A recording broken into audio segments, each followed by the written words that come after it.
The first thing of someone who's going to acquire, they're going to be like, what's going on in this market? Do we really need this? I always say they're going to question you as if you know nothing. When it comes to valuation, sometimes they're unrealistic because you're really betting on the long-term value of a company. I think treasury bonds is betting on the government, and I think governments will do anything to not collapse.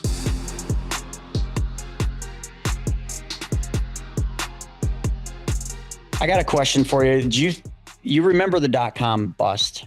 And yes, I do. You see where we're at right now in the cycles with AI, with data, with just software and technology. Are we in another bubble, or is this thing already ready to blow up, or is there a lot more room? I mean, you research thousands of companies. That's what your company does. So what's your opinion on where we're at in this cycle? I think the difference between the dot-com bubble and what we're in now, some might say the AI bubble, is that AI, if it's proper AI, has value because it's automating. Do I think AI is at the stage that it can replace jobs? No. But there's also a lot of companies that are not AI that you can do an Excel formula and they claim to be AI. So in my opinion, I wouldn't say we're in a dot-com bubble because a lot of these dot-com companies are just websites and they didn't bring any value. I think a lot of these AI companies do bring value, but these are valuations that are for the next 5 to 10 years.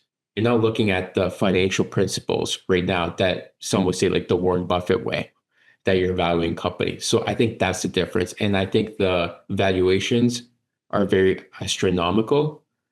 And also there's been disputes how certain companies are doing their accounting who are in AI.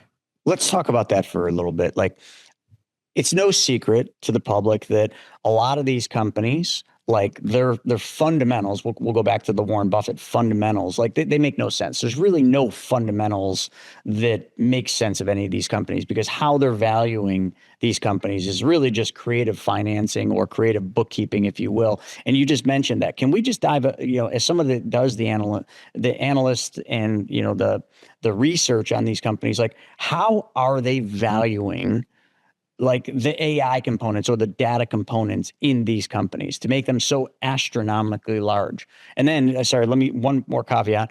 When you really think about like all the companies like that, because right now they make up such a huge part of the S&P 500, we'll call it the Mag 7, the Mag 10, whatever way you want to go with it. But realistically, all these companies, or at least the conglomerate of them, are just investing in one another. Money's coming from this one, going into this one, then it's going from there to this one, and then it's going right back to the original source. So is there really value in that, or is it just creative accounting? I think it goes both ways. The creative accounting part, I agree. And I think a lot of times these companies are getting valuations a lot based on their R&D and pipeline. And like it or not, marketing via the news and stuff, announcements. Because if somebody would just look at the announcements that's happened with these companies on a daily basis, they'll be like, these companies aren't worth like 4 to 5 trillion. They're worth like $30 trillion if you add up the numbers. And the accounting, it kind of reminds you of someone who has a family office.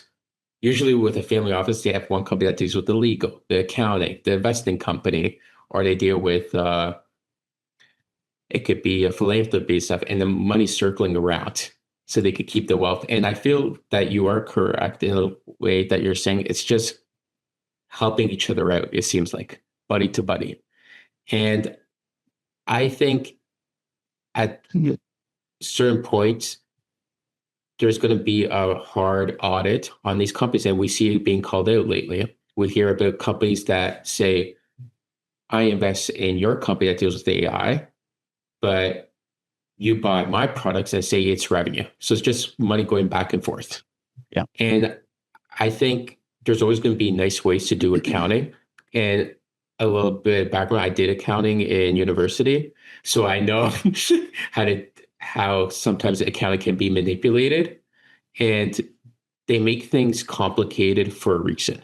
So those can build wealth. And if you look at it in some ways, the companies that probably are the safest are the ones with the free cash flow.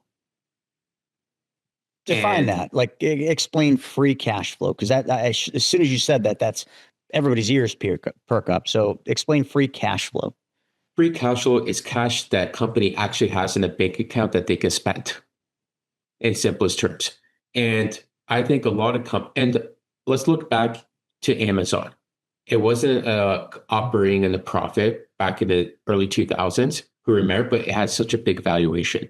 Remember, a lot of these startups have these, and I've looked at many startups, ridiculous valuations, and they have zilch, zero revenue. But what they have a patent. So you're betting, it's legalized gambling. You're betting on the future value of a company.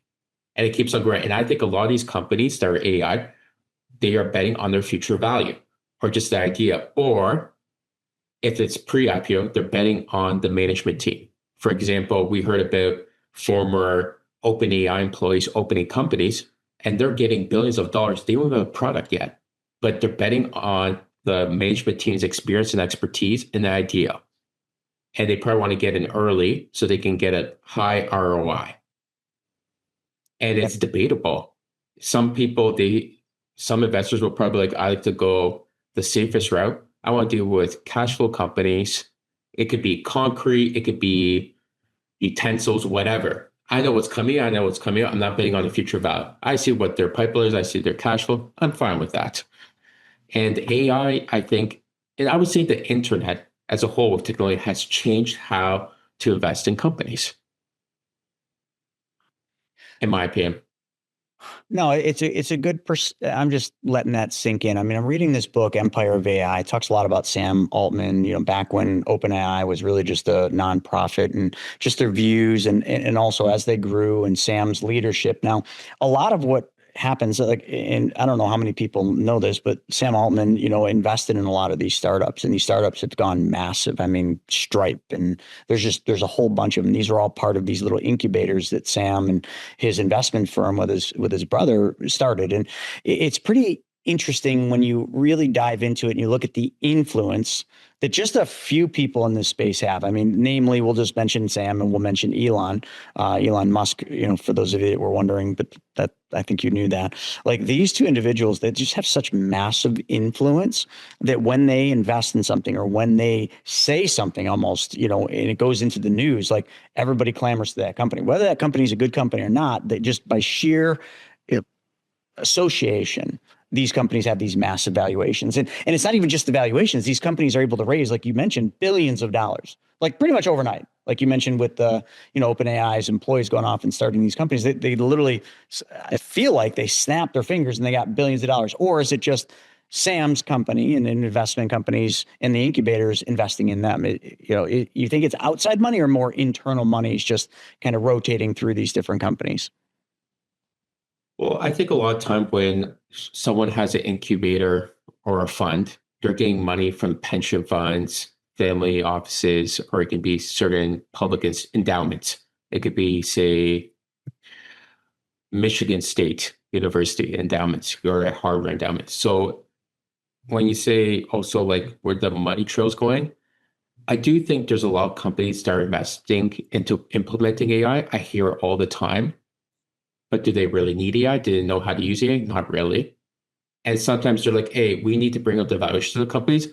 Let's partner with this company. Because I see how VC companies operate, funds operate. They have a portfolio company. They want this portfolio company to work with another portfolio company so they can continue generating revenue, and it brings up the valuation. And so it goes back to the basic accounting. Is it real accounting stuff, or is it just to bring up the valuations? Because we've seen how many companies have had such high valuations and they go flat. And it goes up to the thing like you have seed funding stage, Series A funding. It keeps on pumping up the valuations so the investors can get an ROI, and also the companies, and it could be the ownership, can increase their valuation, and they can use their ownership or stocks to get loans from the banks and stuff to invest in other things. So it's kind of like the domino effect, in my opinion.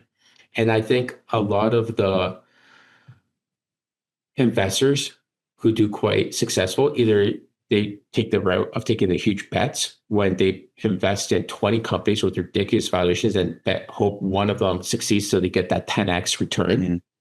Or they're going to go the safer route, be like, you know what, you have a great company, but I want to see a company with 1 million ARR then I can invest 5 million, and they tried to negotiate the valuation.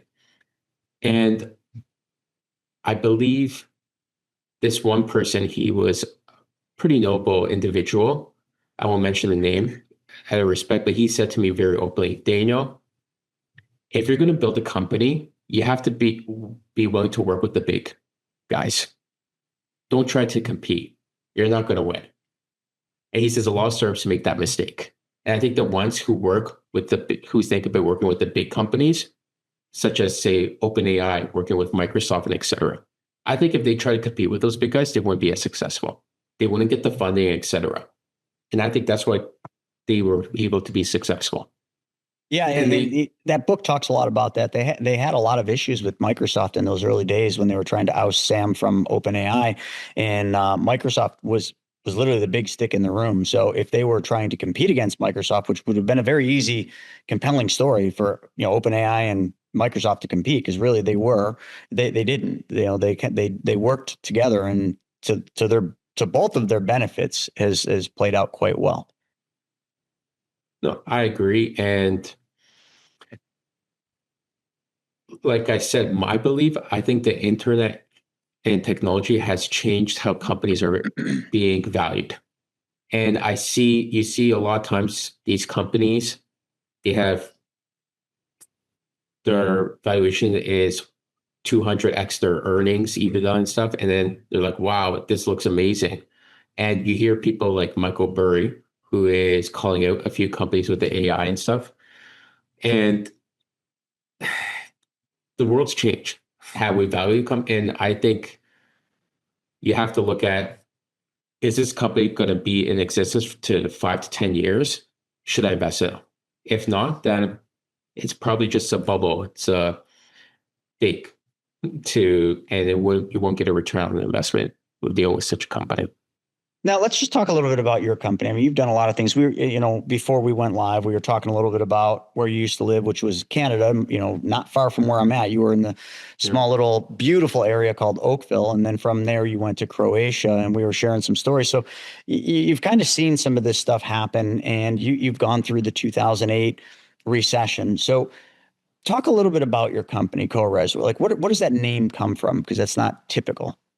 Yeah, it comes from coherent research. So despite the fact that I like finance and accounting and numbers, I always had an interest in research. So I was the type of guy, if there was watching sports or something, I'll be like, oh, I'm interested to see where this certain individual played, if it was hockey, basketball, football, soccer. And I always felt that companies need research. And initially, I did not target working with early stage, or I would say startups, indoor investors. I was working just with general companies, trying to do research. And then I ended up working with a company that did research on family offices. That blew my mind. When I saw how these family offices operate, I'm like, wow, these guys are investing these VC funds. And this was around 2015, 2016. Then I kind of pivoted my company to be focused on investment research. And I still believe research is important despite AI, ChatGPT, complexity, and et cetera, because AI is based on the data you feed it, and it's always going to be biased. And research isn't just looking at the numbers and stuff. You have to do the primary research, which is talking to the companies, talking to the individuals or the competitors to see what's going on. I love that. And that's very valuable for companies. I mean, to have someone like you and your company doing the research on those things that would just take a lot of resources for them to do in-house. Is that the main reason why people engage your company? That, and also it's kind of, I would say, basic stuff. I'm not afraid of getting rejected to get the primary research. I was in real estate. I did it working with companies such as Euromonitor and Future Source, where you have to get information on industries, which isn't easy. It could be audio and stuff.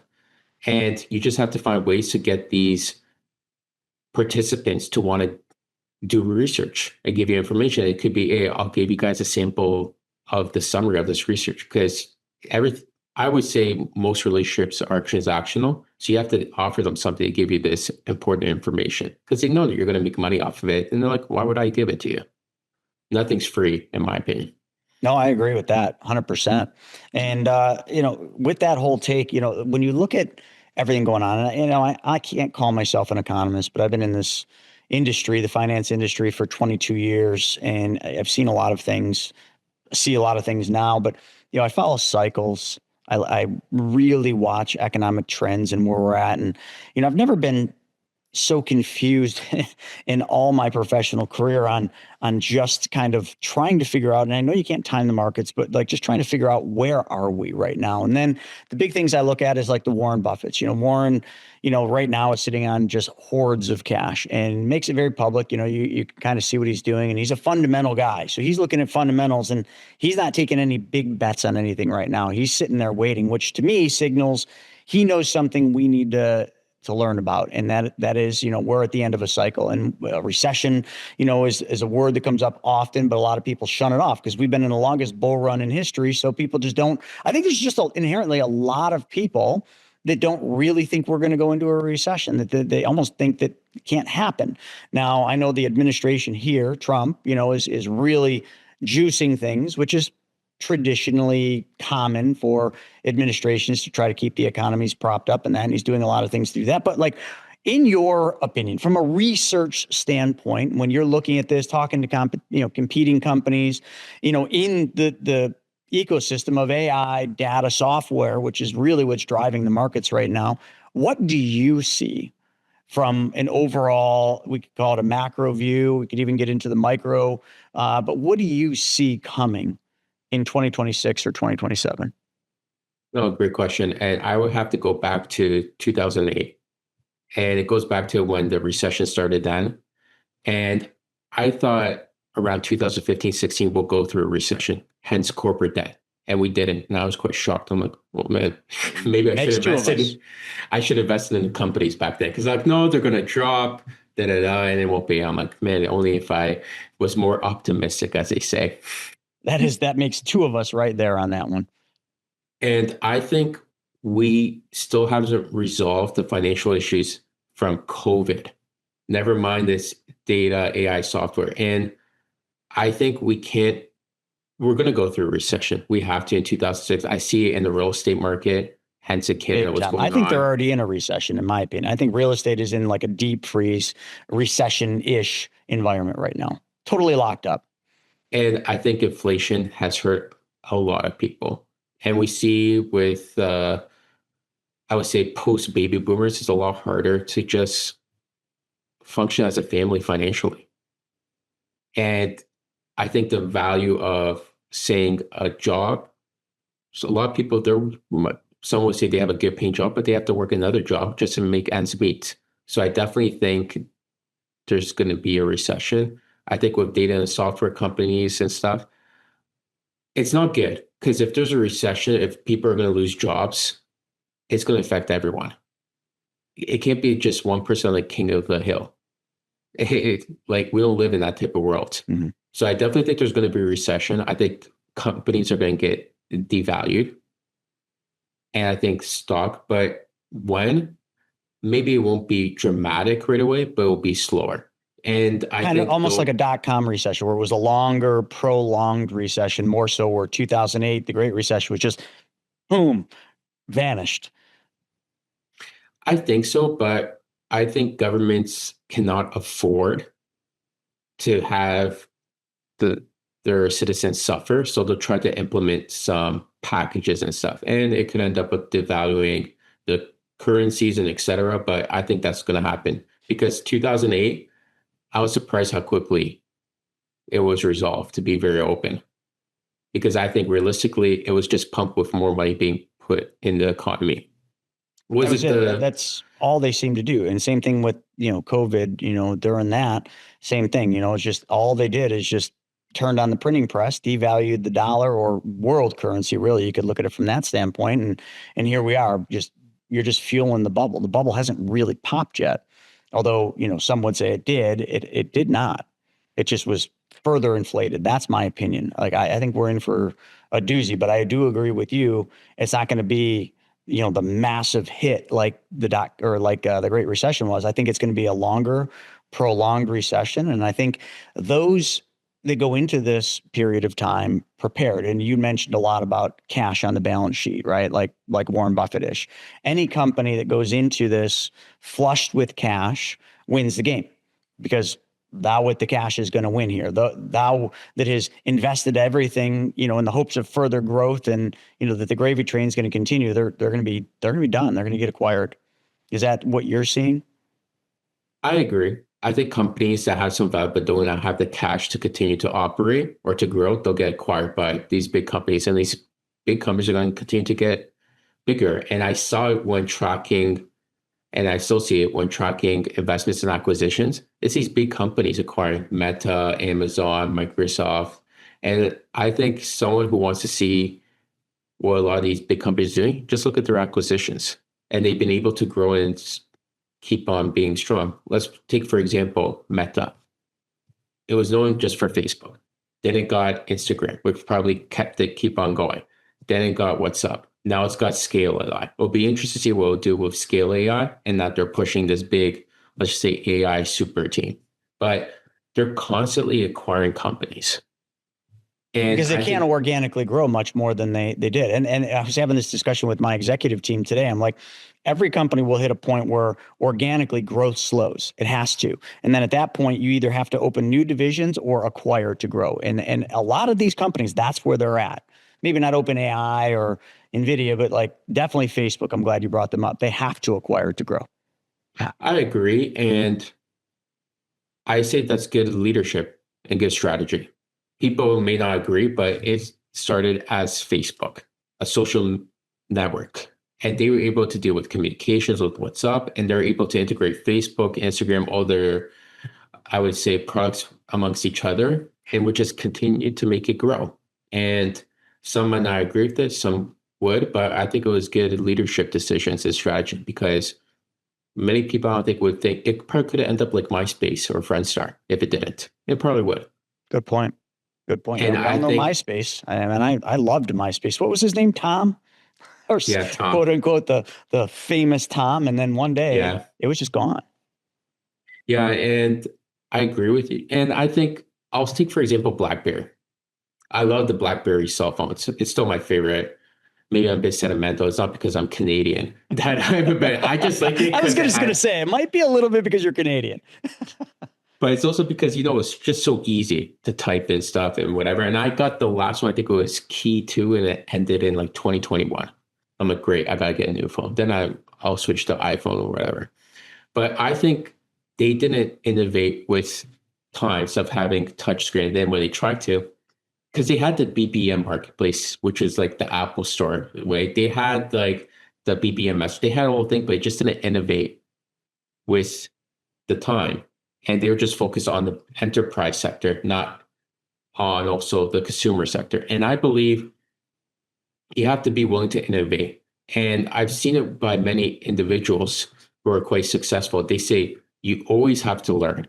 And it seems kind of basic. And I have kids, I always say, you guys got to learn. Knowledge is power. Because you hear by many important individuals. I'll just use Mark Cuban. I remember in the interview, it was back in 2019, I think. He said, what would you recommend someone to do? Learn AI. That's what he said. And I think companies that are willing to innovate, to pivot, because if I didn't pivot, I probably wouldn't be here today with my company. And I'm going to continue to pivot. And I think many companies had to continue to pivot. Look at Google. Initially, it was just a search engine. Then they got Gmail. Then they got et cetera, all these other products. They're always trying to build up. Now they're building their own AI, Gemini, for example. Microsoft, they had MSN, and then they got Skype. Like, they're always companies, and they sometimes think, why would we invest so much R&D? We can acquire this company, take their knowledge, keep their team on, and they can enhance the product continuously with our products, which is smart. And I think that's a good way of going once you're that big of a company, when you kind of reach its peak with its initial products or services. Your real estate business lives and dies by the network and the connections that you make. I mean, after all, your network, well, it's your net worth. That's what you always heard, right? If that's an area where you desire improvement, well, Private Money Club, it's for you. PMC saves you precious time and money by bringing the real estate world, well, right to you, right in the palm of your hand. So get in on the action like so many others have by going to privatemoneyclub.com and sign up.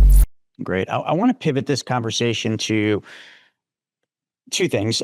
Number one, I want to pivot it to data and AI. And I want to talk about our vision, because we talked offline about how we view AI. And it is very different than what I don't want to say the world, but the news is telling us AI is. I'm seeing it differently, and I think you are too. But I also want to really focus on data from primarily a valuation standpoint. So before we dive into that, I want to close the door on CoRez, your company. Let me just paint a picture, because I'm trying to understand who you can help. So I'm going to put myself in the mix. All right. So I've got an enterprise of companies that are in the space you're in, the finance, the fintech, the software, the data, and all that. And we are right now at the early but end stages of acquiring another company for growth. Okay. It's a large acquisition.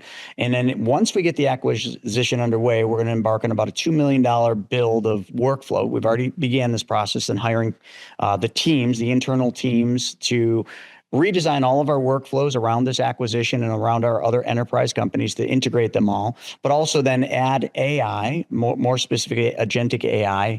How do you say agentic? I always say it, and people always say it a different way. How do you pronounce that? Agentic. Okay, so you just pronunciate the A. Agentic AI into all of our different divisions. So that's the thing I'm doing. And then what we're going to do after that is we're going to basically look at our companies and then go out and try to, find somebody that will acquire us, because we will have created by the time we're there, we will have created something the industry has never done, at least my industry in the financial space. So with that, I'm not a researcher like you are. I don't have the relationships. I don't know the competitive landscape so much, because the way I look at it is we're going where nobody has gone. Some have, but nobody's really gone where we're going with it. And would I be someone that would hire you to help position me over the next few years for a massive exit? Would you be the person for helping us with that? Yes. So I'll give you an example of how we would approach this situation. I'll be like, okay, this is what your company's doing. What's the end goal of what you guys want to accomplish? And for exit, I would first look at who are the transactions of the market that you're competing at. Then I will look at the investors. Then I would also look at the acquisitions. Who acquired these companies? What value did they have? And the companies that acquired, who are their competitors? Because they're going to be the potential companies that are going to acquire you if you're not going to go IPO. Do they have a similar product to your competitors that have been acquired? Do they need it? And I would draw out why your company should be interested in building a relationship with them. Let them test it out. So you already build a relationship early on for an exit. And I see this a lot with funds. Let's build a relationship right away when we plan to invest this company. Why? So we can minimize the risk. And I would also be like, okay, you guys are right now preparing for an exit. Let's prepare who are the investors who can potentially help you guys get this exit. Why? They might want to do, hey, we want to invest in you guys to bring this to an exit, because they have the relationships. As we know, it's kind of like a pyramid. I'm not saying it's a pyramid scheme. I'm saying it's a pyramid, like you go to the top to get acquired. And I also would be like, okay, what are you guys offering that's different in the market? And if you guys are offering a similar product, what are you guys doing better or worse? And I've done it for several companies. And I've been in situations, I can't specify the company because I signed NDAs, that we did the research, we looked at their competitors, we looked at the potential investors, we planned it all out, and they were able to get investment to keep the company growing, to survive, and to lead to further on investments. So that's the approach I would go with it, because you have to know what's going on in your market if you want to exit. Because the first thing of someone who's going to acquire, they're going to be like, what's going on in this market? Do we really need this? Because they're going to question you. I always say they're going to question you as if you know nothing. You have to be prepared for those, let's just say, oddball questions. And lastly, I would say, do you guys have something that's valuable that's outside of revenue? It could be the relationship, or in some cases, it could be, do you guys have a patent? And I saw so many times a company doesn't have much revenue, but it has a patent that's so valuable that a certain Cisco or Qualcomm needs that patent to build a certain product or something, or they're going to go through the nice long process of dealing with legal fees, as they say. Yeah, I've never really gone down the road of patents. I wonder if anything that we have could get a patent. I've never even thought about that, but I think you brought up some really critical things that'll allow us to transition to this next thing. Is I don't know what I know. I know my industry really well. Like we're the largest in the space that we're in, so it's kind of hard to look up and try to see, who are we trying to become, because there's nobody that has gotten to the size that we have in our little niche industry. So then what we've done is we've bolted on other enterprise companies that all influence or bolt on nicely to what we've created.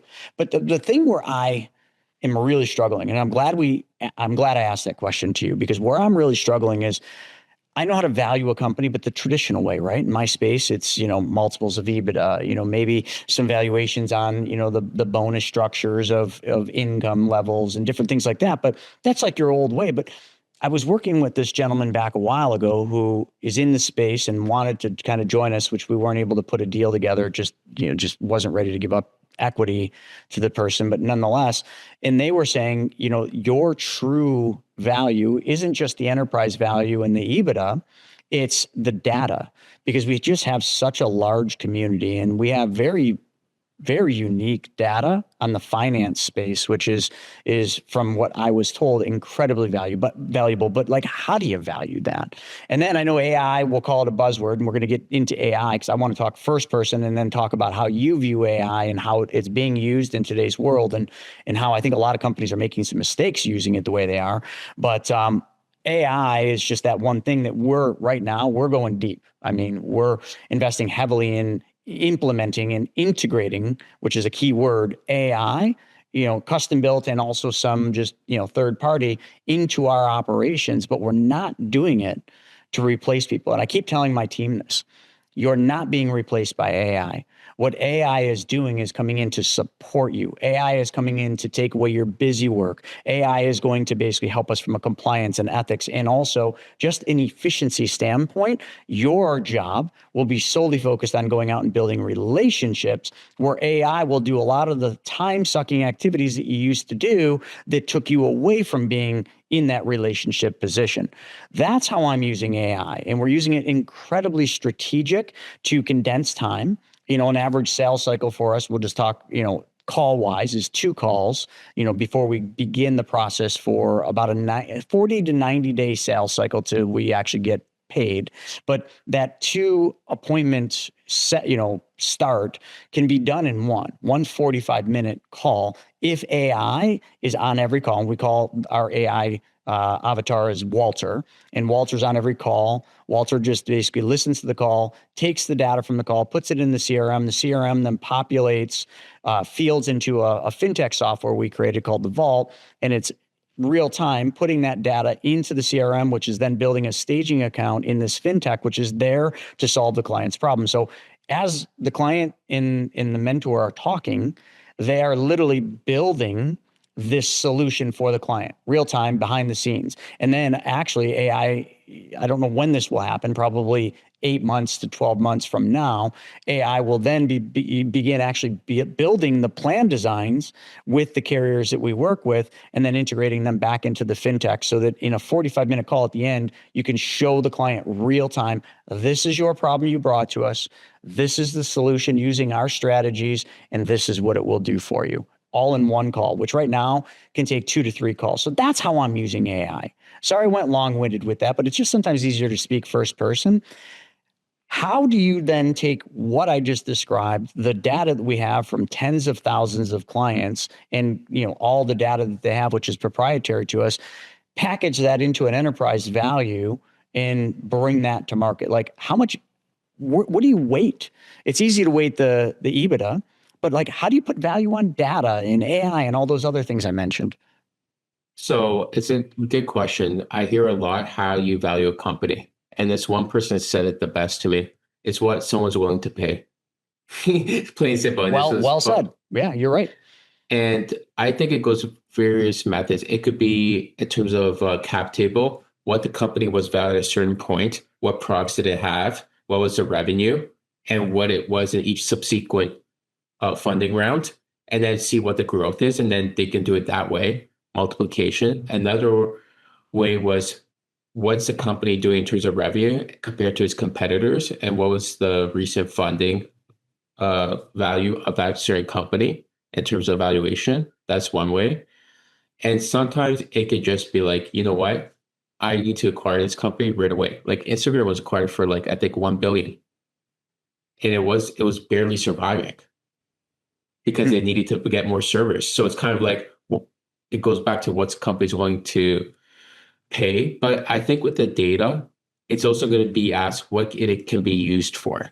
It could be used for marketing. It could be used for, let's just say, cybersecurity, and et cetera, et cetera. So I think when it comes to data, it's going to be what could be the use cases and how a company can pitch it to investors and or the company that wants to acquire it. It's kind of like, how are you going to sell yourself?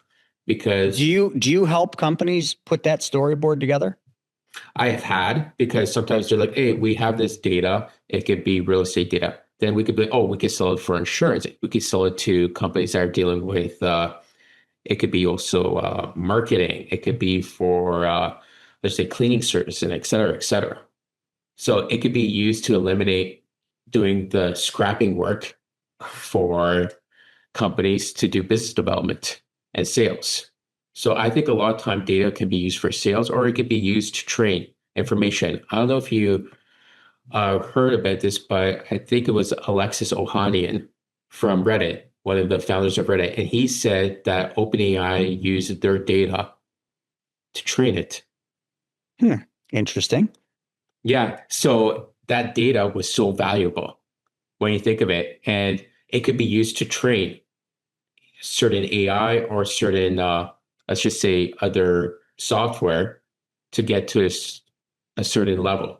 A word we use a lot, not to stop you, but a thing that we talk about a lot is build the thing that builds the thing. And that's what you just said.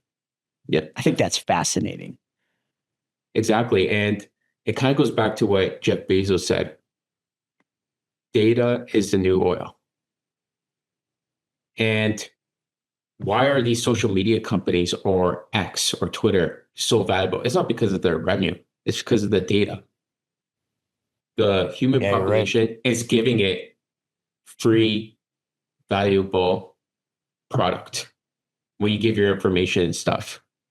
Oh, I know this guy's birthday. I know where this person likes to eat. I know where this person likes to buy his clothes. It could be, say, a female saying, oh, I like to shop at this certain store. It could be a male saying, hey, I like to go to this event. I'm willing to travel this. And how many people like, oh, those people could also be interested. Maybe we can offer them something. It could be a car service or transportation service. Like, there's so much information and data. It's just so hard to organize it.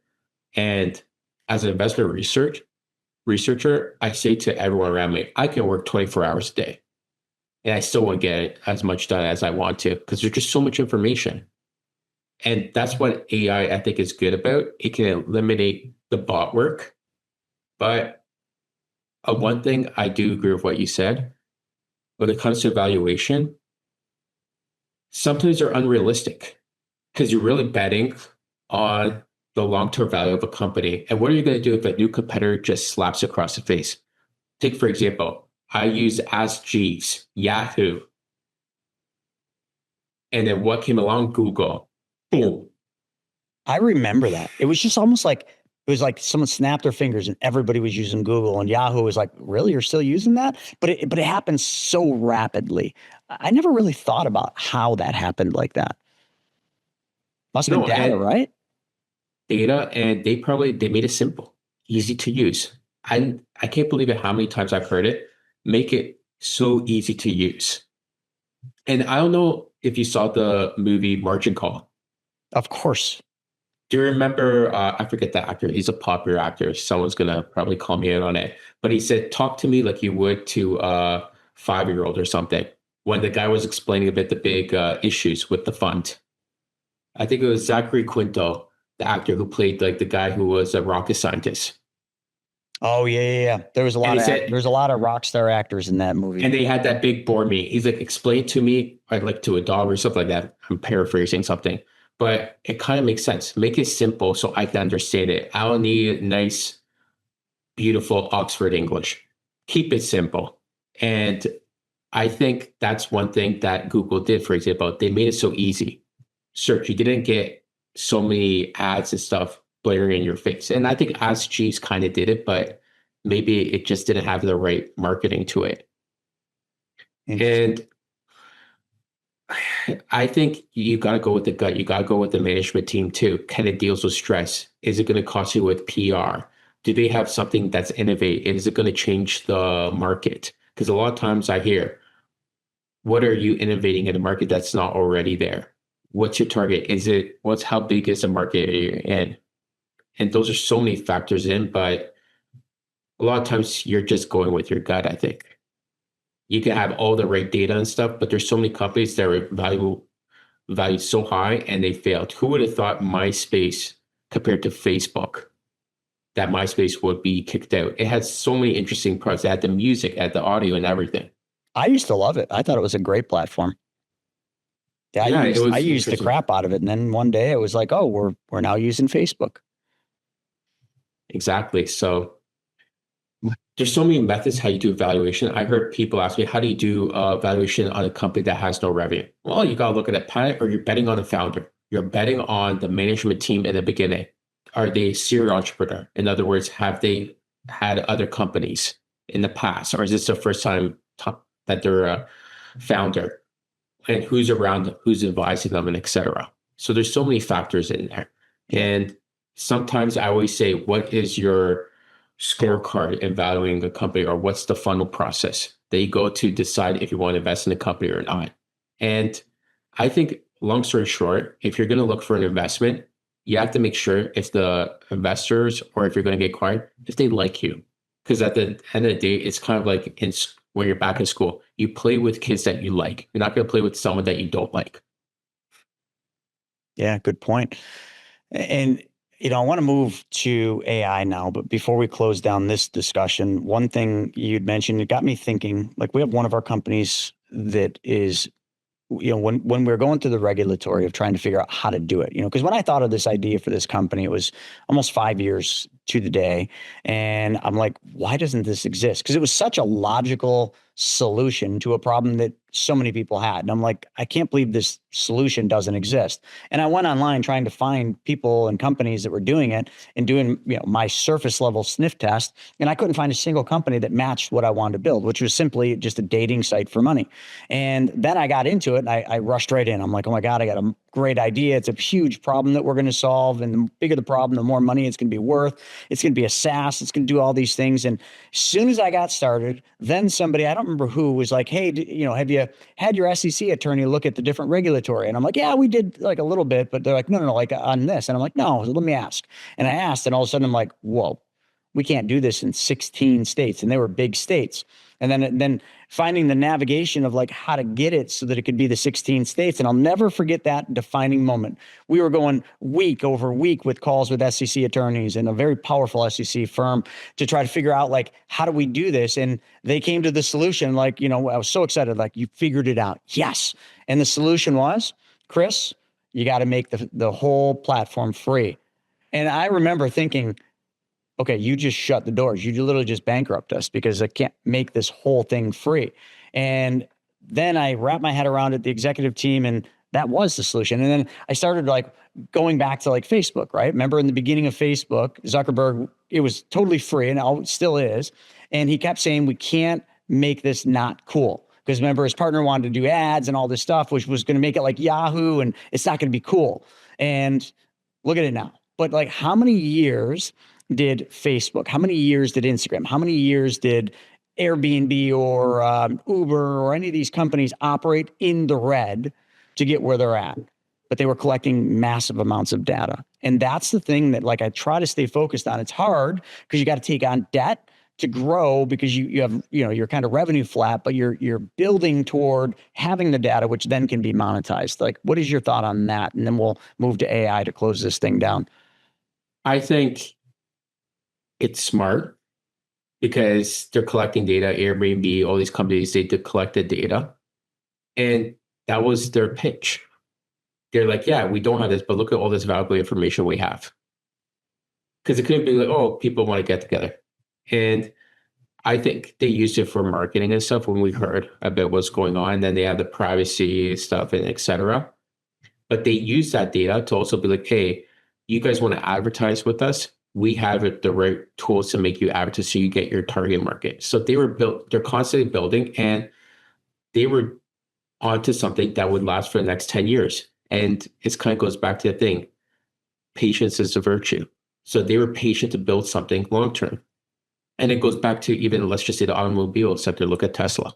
It was valued so high, but in the beginning, many companies probably didn't think it could compete with Volkswagen or Ford and et cetera. And I think with the data, they use it to make other products. And it kind of goes back, like, first it was, you have this data, how are you going to use it? And they knew how to use it. And this is stuff it was private, obviously. But we see now how important the data was, what they were collecting. Me and you as a user, we were the product, not the platform. We were the product, and we're giving it for free just so we can get some likes or whatever someone wants or some attention. Love it. All right. Well, let's move to the final part of this, and it's a part that's very near and dear, and we've been touching on it the whole time, but it's AI. And the future of AI is kind of what I want to think about. So, I told you my take, how I don't think AI should replace people, but there are a lot of companies bringing on these AI integrations or AI solutions, which is replacing people. I know there's a heating and cooling company here that we use that I called recently because I needed some help. And AI answered, and I'm like, oh, this is cool. Like, communicating with AI, it was a little slow to react because AI is not right. It's not perfect yet, right? There's delays, when you're talking to it, there's just some weird nuances. And I heard that, but I was going through. But where I was really disappointed is you could tell this company literally fired somebody, or somebody lost their job for this AI's position because there was no solution that allowed you to get back to the relationship. It was basically, the prompt at the end was, okay, we'll have somebody reach back out to you. Now, that is not customer service. Nobody that calls for something wants to, talk to a robot or AI, whatever you want to call it, a computer, and then all of a sudden be told that it can't solve your problem, and now somebody else is going to have to call you back. And damn well they're going to call you back when you're on the line, then you're going to call back, and you're going to go right back to the same beginning. It was just like, that was a complete fail. But that is what it's being sold as. And that is what a lot of people are doing. They're in the news constantly talks about it. AI is replacing this many employees. Like, help me unpack this for the audience. Like, where is the disconnect for what AI is today and maybe what AI could be in the near future with quantum computing? What do you see this pathway, and what mistakes are companies making with this? Okay, no, great question. I think I will say this, maybe some won't agree, but I think there's a lot of unnecessary jobs in big corporations too that allowed that AI to replace it. But do I think AI is replacing humans? No. You still need to audit it or double check it. I think it's getting rid of the bot work that doesn't need too much insights. And I think if AI is used properly, it will allow the employer or worker to use more insights and think more, how can I say, long-term, not just to the day-to-day work, but what's the long-term goal. And I think that's going to be more common in smaller companies. And do I think AI is going to replace all these jobs? No, there's going to be new jobs created because of AI.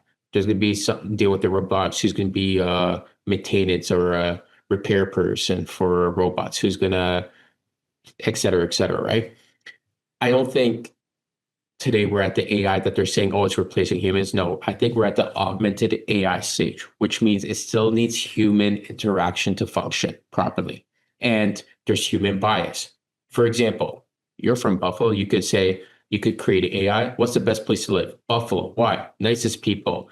Best hockey team. Buffalo Sabres, etc. I could say, no, Toronto's a better place because we say, hey, we have maple syrup, we whatever. Dude, versus beanie. Exactly. And I think it's still human bias. And I see it, you can see it also with these, we can also see it with these platforms. Who creates it or who's funding it, they're going to put their own bias.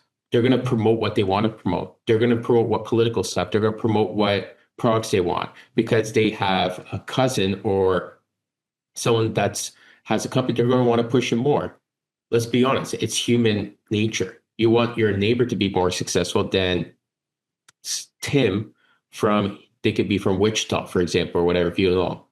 That's just human nature. We like it or not. But I think right now we're in the human bias stage of AI, but it still needs a lot of auditing. It's still not 100%. We're not in the iRobot stage or Terminator stage. I think But you're saying there's a chance. I think it could take up to 10 years where we're at the stage where we really see the robots and everything because it goes down to security, privacy, and I think a lot of governments have to take into consideration these big corporations. If a lot of people lose their jobs, what jobs can replace them? What skill sets do they need to teach them and stuff? Because I think a lot of reason for crime and bad situations is a lack of jobs, an economic situation. And will there be a universal basic income that we heard it before being brought up about, hey, there might be a need for that, for people to be able to survive economically. And I think it goes back to what are these corporations investing in this AI in? Are they really using it? Is it really making them better? Or is it just a nice way to be like, oh, we're innovative, a clickbait? And interesting enough, I've talked to a lot of people in the AI sector, and they're saying a lot of these corporations, they don't need AI. They're not using it correctly. They're just firing these people. And it goes back to, it could be just due to P&L and the next quarterly earnings. And I think we're still early to be AI is going to replace everything. A lot of jobs are happening, but I think a lot of these companies are probably doing it due to the fact that they want to reduce their expense account, or they need to make cuts, or they want to prove to their shareholders or to the management, hey, we invested in this AI. It's going to work. I'm going to do anything possible to make it work so we can increase the dividends and stuff. And we have to be realistic. Companies are there to make money. They're not nonprofits. And I think sometimes people mistake that and get very emotional. And I heard this from a very interesting entrepreneur, a successful one. He said, everyone's replaceable. You have to make yourself irreplaceable. Learn the skill sets. Be like, hey, you can't fire me because I can do this for the AI. You're going to need someone to make sure that it's maintained properly. You're going to need it to use several other interesting products with it. If you have, like, say, if it's just machine learning, we got to use imagery, voice for this. And I hope that we won't get to the stage that there's huge unemployment because it's going to be bad for everyone. Agreed. And I'm not saying this because of political terms or whatever. I just think for people, it's good to work and be able to provide for your loved ones and family, because if people aren't going to be able to work, they're going to do desperate things. And then it's good. Then we're going to see really bad problems. Then we're going to be like, wow, we should have had AI. And then we're going to be like, man, we should have gotten rid of we shouldn't even start with the internet. We should have just had the mail posts, right? Little postcards and stuff, and go back to the old way of living. And it could be detrimental to humankind if we do not make sure it's done properly. It can be scary. I do agree. It can be scary. And I have children. I think about it a lot. I'm like, what are they going to do for a living? What if not everyone's going to be into tech, and that's okay. Can they do trades? Yes. But what if they start taking over trades? What is only mental health and healthcare going to grow? Are they going to have robots playing sports? Like, there's a lot of stuff to take into consideration. It's scary when you let your mind wander into the future too far of what that could be. You know, it's always good to have it in the back of your mind, but you know, I think the most important thing is, from Eckhart Tolle and so many of the others, you know, is just stay present, focus on what you're doing in the present, because that's going to determine the future for you, you know, and You can look at humanity and the future of humanity like Elon does, because I think Elon sees these risks in AI. And I know he's talked, openly about these risks of harnessing it, where him and, Sam have kind of definitely butted heads on this quite often. But I really think, just for everybody listening to this, I think it's really just important that you stay present as much as possible. You just focus on what you're doing, what your contribution is, what your service is, and then what's going to happen is going to happen. But what happened in the past is gone, and what's going to happen in the future isn't here. So you can't control either one. So why focus on them or worry about them?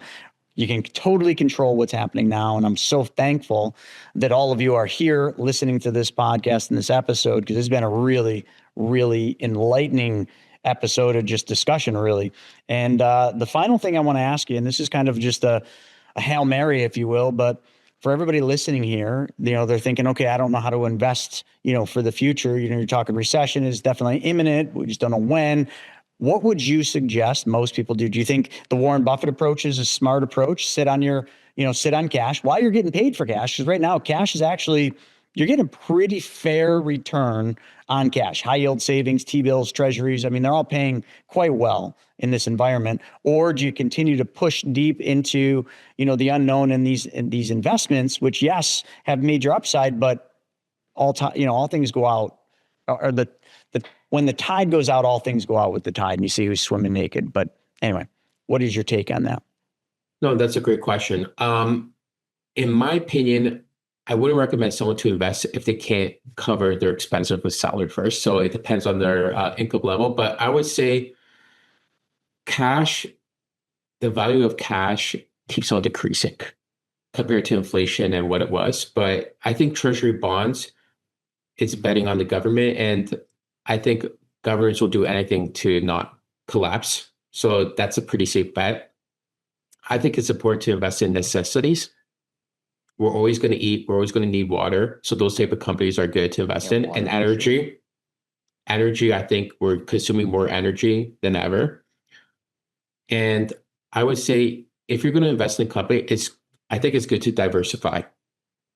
Don't just focus on one sector. If you're going to invest in AI, okay, invest in one AI company or whatever you want. How many AI companies?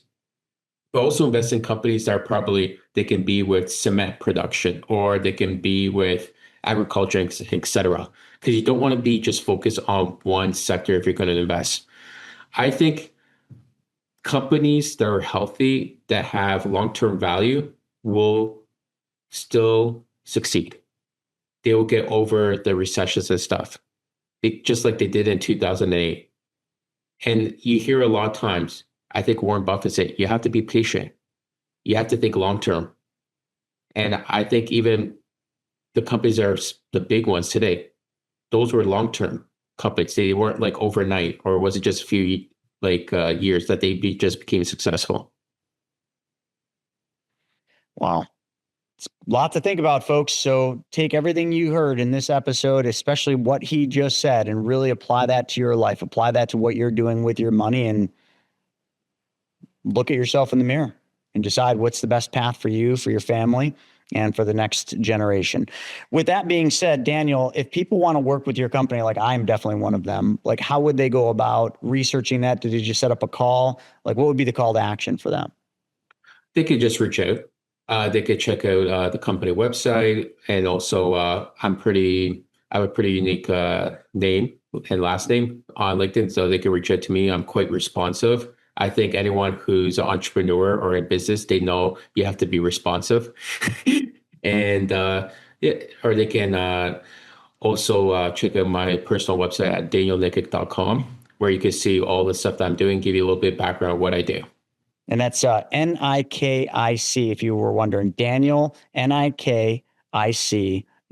We'll put that in the description, folks, so you can check the website out, connect, and set up a call with Daniel and his team to kind of learn how they can help you, your firm, or your company. And that's exactly what I'm going to be doing. So, Daniel, thank you so very much for your time on today's episode. No, thanks a lot for having me, Chris.